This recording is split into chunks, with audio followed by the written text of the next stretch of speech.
This is an artificially aware original production.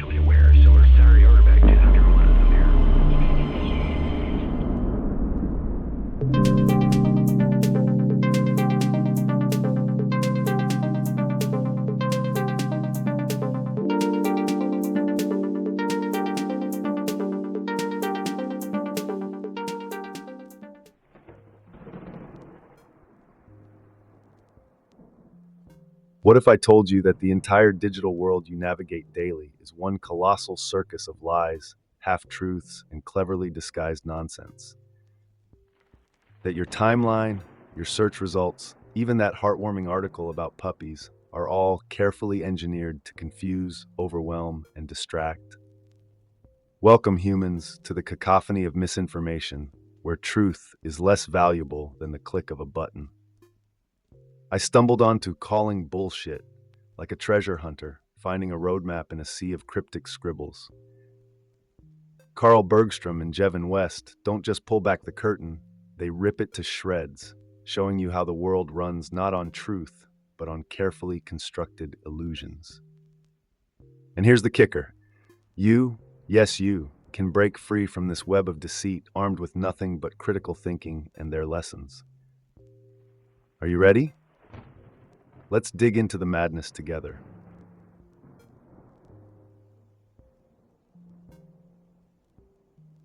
Bullshit, as Bergstrom and West so elegantly put it, isn't just about lying. It's about drowning the truth in a tidal wave of misleading evidence. Think of it as the art of using big words, flashy numbers, or convoluted arguments to leave you scratching your head, too overwhelmed to question. The bullshitter doesn't care about truth. They just want you confused enough to buy what they're selling.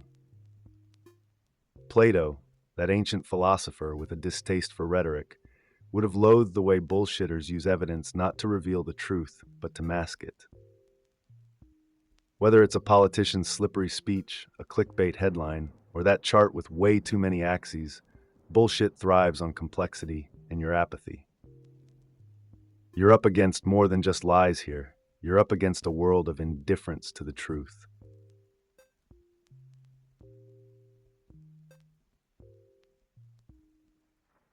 Here's why bullshit is so pervasive. The world is addicted to attention, and attention is currency. The internet, your primary battleground, thrives on clicks, not facts.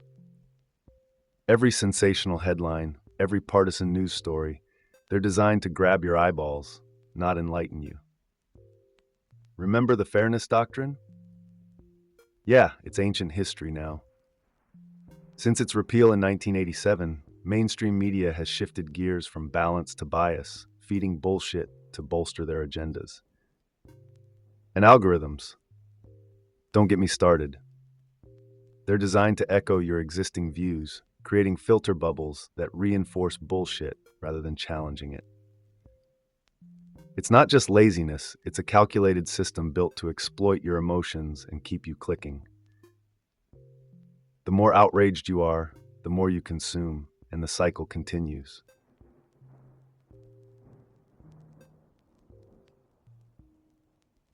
Let me tell you about echo chambers. They're not just spaces where people nod along to their own ideas. They actively discredit anything from outside the tribe. Philosopher Thing Nguyen nails it.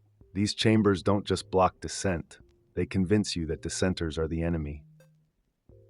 Imagine a group of anti-vaxxers refusing to trust scientists because they're supposedly shills for big pharma. The same dynamic plays out across political divides, fandoms, and yes, even your family's group chat. Algorithms double down on this, showing you only what you want to see and making you more entrenched in your beliefs. Breaking out isn't easy. It requires rebuilding trust, the very thing these chambers erode.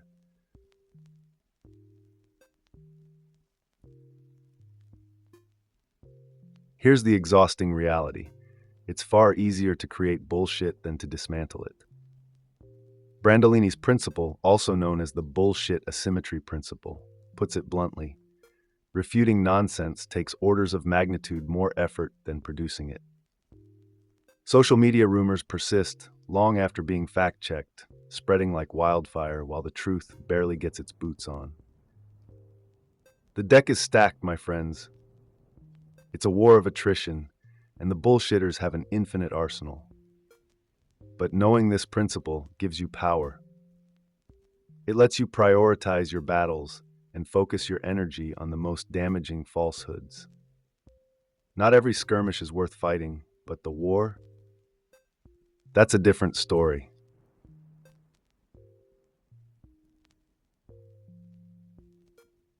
Brandolini's principle isn't just a quirky footnote in the grand saga of misinformation. It's the Everest-sized mountain standing between truth and the average news feed. Picture this. A Facebook post claims that microwaving lemons cures cancer. Absurd, right? But by the time you Google it, double-check a few sources, and craft your well-intentioned reply, the post has been shared 50,000 times by your aunt's yoga group. The energy cost of calling out nonsense is disproportionately higher than spewing it. Bergstrom and West hammer this point home. Debunking takes time, nuance, and frankly, a lot of patience, while bullshit thrives on speed and virality. And that's why misinformation outpaces corrections by miles. But hey, forewarned is forearmed. If you know the game is rigged, you start picking your battles wisely. Let the small fish swim by. Go after the leviathans.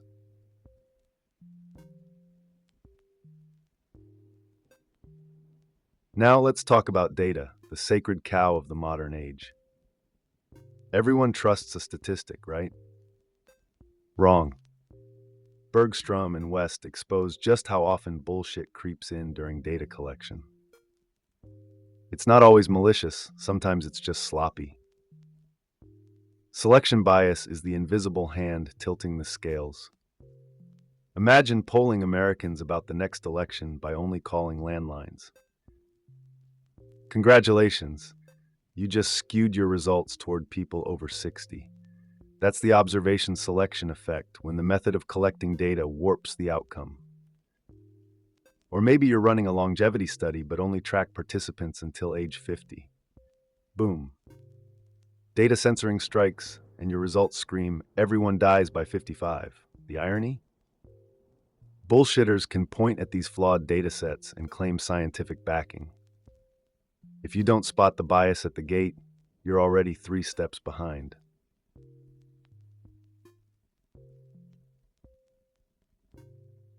Even when data is pristine, bullshitters find a way to twist it.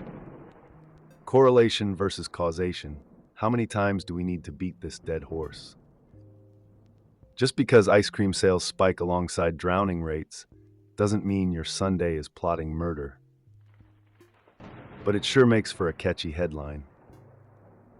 Bergstrom and West point out that nearly half of media articles reporting scientific studies imply causation where none exists.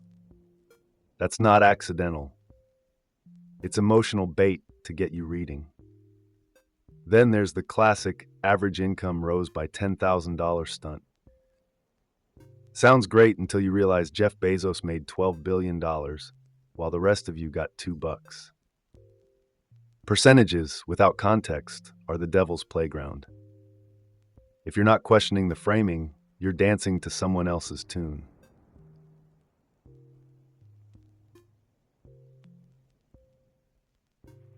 Let me introduce you to the art of lying with graphs.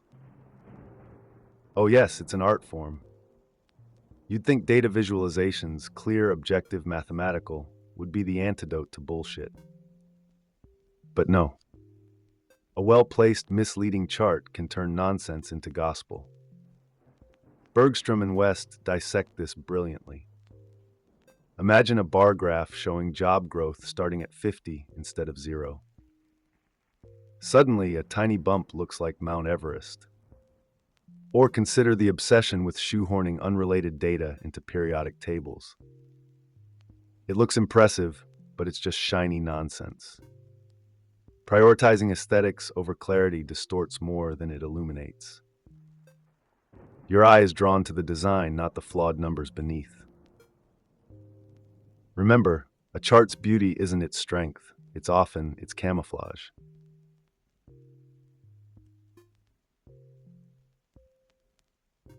If you thought science was immune to bullshit, prepare for disappointment. Even the ivory towers get muddy. Bergstrom and West take no prisoners when they reveal how statistical significance, the holy grail of scientific studies, can be misinterpreted or outright abused. A low p-value doesn't mean we found the truth. It means this probably isn't random, but we're still guessing. The Sally Clark trial is the gut-wrenching cautionary tale. 2 infants, 2 unexplained deaths. Prosecutors claimed the odds of that were 1 in 73 million, suggesting murder was the only explanation. They ignored the simpler, darker truth. Natural infant death isn't rare, and their math didn't hold up. Clark spent years in prison for statistical incompetence, not evidence. And here's the kicker. Publication bias ensures that flashy results, p-values below 0.5, get published, while boring, non-significant results collect dust. This distorts science's public face, giving bullshit an undeserved academic veneer.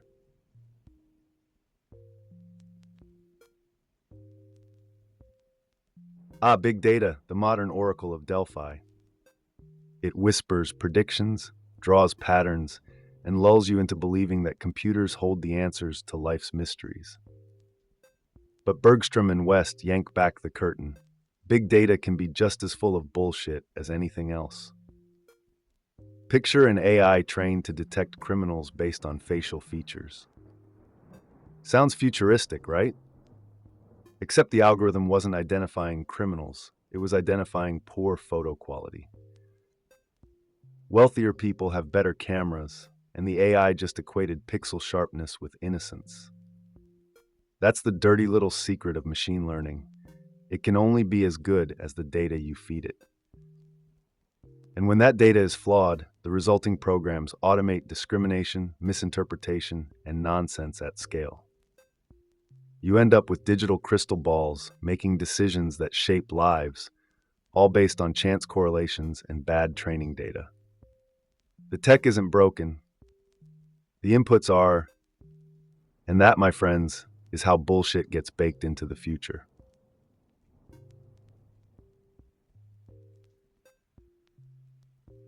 But fear not, because recognizing bullshit isn't rocket science.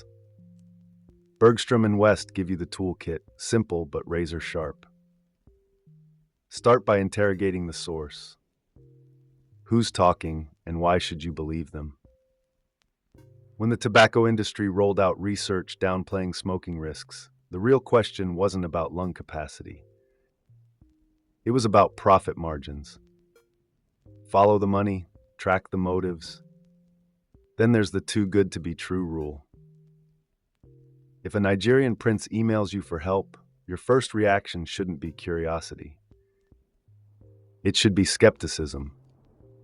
Humans are hardwired to seek out narratives that fit our hopes, but bullshit loves to masquerade as a lottery ticket.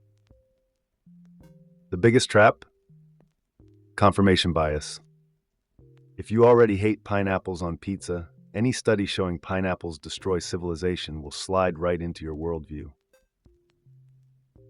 Fight it. Scrutinize the claims you agree with, just as ruthlessly as the ones you don't.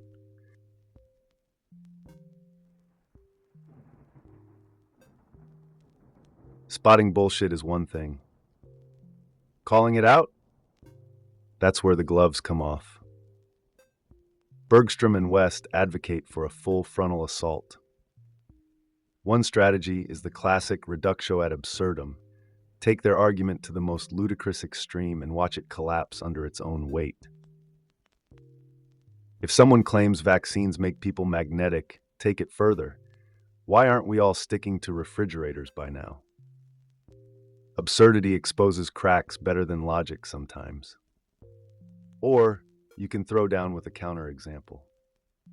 If someone insists you need a college degree to succeed, point at Steve Jobs or Bill Gates lounging in their billionaire mansions. One counterexample, and the house of cards falls. Sometimes, the simplest way to dismantle nonsense is just asking, can you explain that to a 5-year-old? More often than not, they can't. And that's your cue to call bullshit.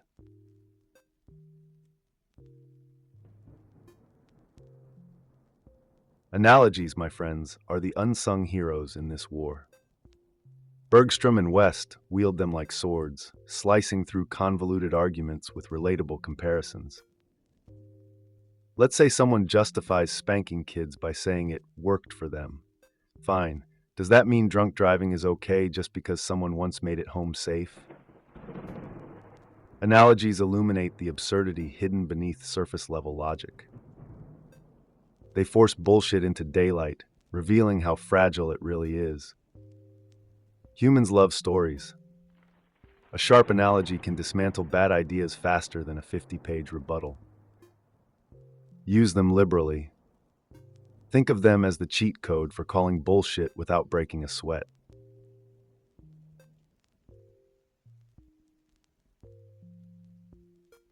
And now we reach the part where I pass the torch. Here's the deal. Bullshit isn't going anywhere. It's older than the pyramids and evolves faster than your smartphone. But Bergstrom and West's calling bullshit arms you with something most people don't have: clarity.